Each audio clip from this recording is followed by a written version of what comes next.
As a little girl, my grandmother loved Cinderella.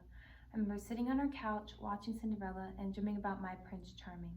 I even had the little Cinderella high heels and dress. I fantasized about wearing the big blue dress and that my Prince Charming was the whole world to find me. As I grew up and experienced the world of dating, I realized that most guys don't care about what shoes a girl wears, nor that there's the whole world to find a girl they just met. I realized that Cinderella is just a fairy tale. Setting aside my dashed fairy tale dreams, Disney films do provide an excellent example of how feminism has evolved throughout time. Merriam-Webster Dictionary defines the term feminism as the political, economic, and social equality of sexes.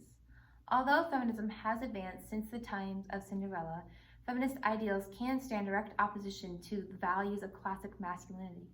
This is due to the cultural push for equality. Therefore, we're going to discuss the three major changes of feminism as seen through the Disney films Snow White, Mulan, and Beauty and the Beast. Snow White is the very first Disney princess, which was released in 1937. In the film, fragile Snow White is completely dependent on the Prince Charming to save her while she lays in a catatonic state. My grandmother lived in the Snow White generation where women were fragile and dependent on their prince. According to the National Bureau of Economic Research, in 1940, 28% of women were working. This means a large majority of women were like Snow White and expected to stay at home to cook, clean, do laundry, and raise the kids. Women were expected to be the Snow White of their house. While there's nothing wrong with this way of life, it can leave women completely dependent on men because they're unable to support themselves apart from the male counterpart. Furthermore, Princess Snow White is essentially viewed as emotionally impulsive because she falls in love with a prince that she just meets based on superficial reasons like his good looks. Don't get me wrong, I do love a guy with good looks and good hair, but I never dream of falling in love with one I just met, especially one in the middle of the woods. The movie depicts the female tendency to love so freely. This puts females in a difficult position where they're dependent on men and ultimately can cripple them. Next, Disney film Mulan is made during transition time of feminism. In the movie, Princess Mulan wants to save her father from being drafted into the army. In order to do this, Princess Mulan decides to impersonate a male soldier in order to save her elderly father from being drafted. A hidden message in this movie is that girls have to be masculine in order to be feminine, but this only works in the world of Disney. For example, I'm not very tall, but I often feel I'm the same height as my dad, but he is over 6 foot tall and I'm only 5'3¾ of an inch. It is easy to convince ourselves of a false reality. According to a survey performed by USA Today, over 50% of men agree that feminism has contributed to the polarization in culture. Consequently, women agree with this statement. Although it is easy to fixate on the negative differences between the gender roles, it is essential that we work together in order to complement our differences. For example, when my dad and I decided that we were going to repaint my room, I volunteered to paint the baseboards and he offered to paint the trim around the ceiling. Thus, my dad and I embraced our differences in order to accomplish our goal. Society must embrace the differences in the gender roles in order to advance. Disney movie Mulan, the princess assumes the role of saving the prince along with the honor of her family. This resulted in the prince's masculinity being stripped from him. The prince's masculinity is progressively weakened throughout the film until the end when he is now left hopeless, destitute, and dependent on the girl for saving him. This action of usurping the male role occurs more often than one may think. On the far side of the spectrum, society tells me that as a female, I need to be independent while being feminine. This can be quite confusing, especially as you are young.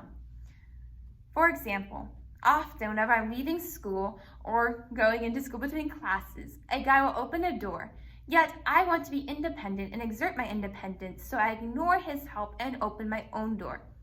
This action inadvertently communicates to him that I do not want his help and that the prince is attempting to be a gentleman. I do not appreciate his help.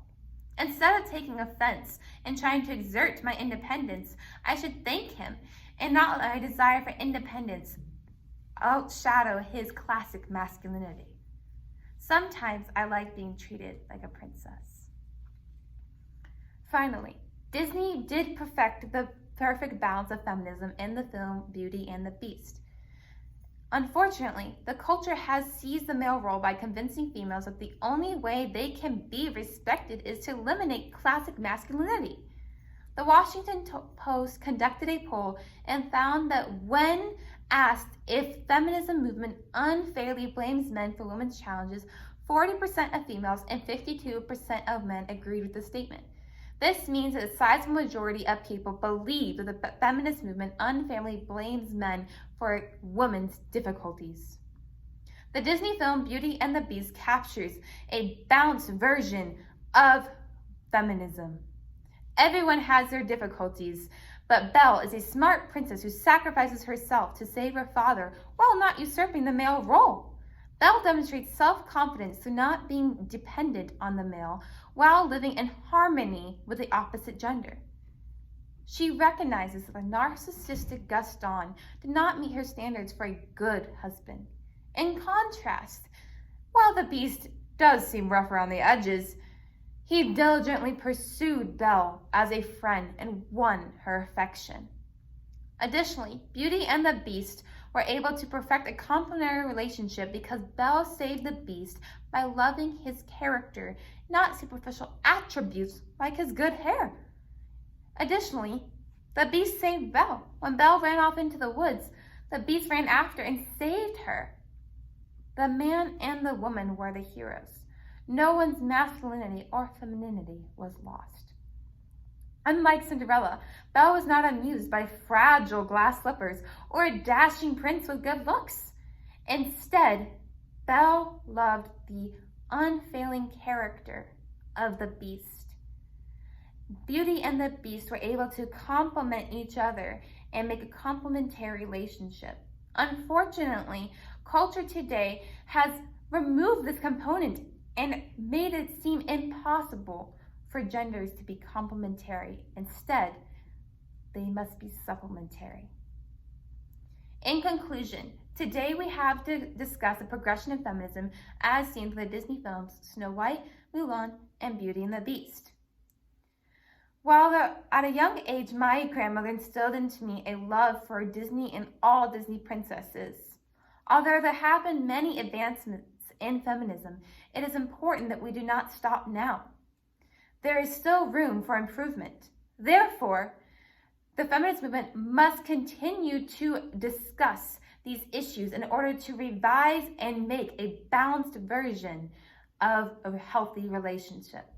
For better or for worse, life is not a fairy tale, and hard decisions must be made concerning feminism and our future. Fortunately, I have my whole life to perfect a complementary relationship. Who knows? Maybe my fairy tale will come true.